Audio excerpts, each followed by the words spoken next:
Drug কেসে নীলকে ফাঁসানোর পরিকল্পনা, মধুশ্রীর ভয়ঙ্কর চক্রান্তের ফলে শিমুলের প্রতিশোধ। শুরু হতে চলেছে এক শ্বাসরুদ্ধকর অধ্যায়।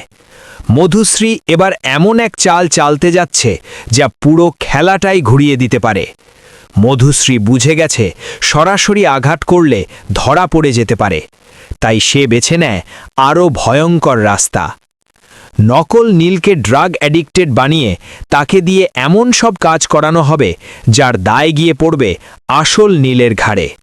সে নকল নীলকে শিখিয়ে দেয় কিভাবে অস্থির আচরণ করতে হবে, কিভাবে পুলিশের সামনে ভাঙা গলায় সব স্বীকার করতে হবে, কিভাবে এমন প্রমাণ তৈরি করতে হবে যাতে মনে হয় আসল নীলই ড্রাগ চক্রের সাথে জড়িত।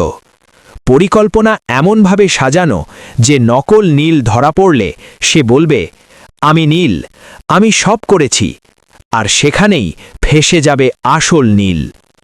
মধুশ্রীর আসল টার্গেট শুধু নীল নয়, শিমুল। কারণ শিমুলই একমাত্র মানুষ যে নকল নীলের আচরণে সন্দেহ করতে শুরু করেছে। নকল নীল পুলিশের কাছে স্বীকারোক্তি দেবে, মিডিয়ায় ছড়িয়ে পড়বে নীল ড্রাগ চক্রের মাথা। আসছে এক বিস্ফোরক পর্ব যেখানে মুখোশ খুলবে, কিন্তু কার? মধুশ্রীর চক্রান্ত কি সফল হবে, নাকি শেষ মুহূর্তে সিম্পল ফিরিয়ে দেবে খেলার মোড়? তাহলে জানতে হলে চ্যানেলটি সাবস্ক্রাইব করে পাশে থাকুন।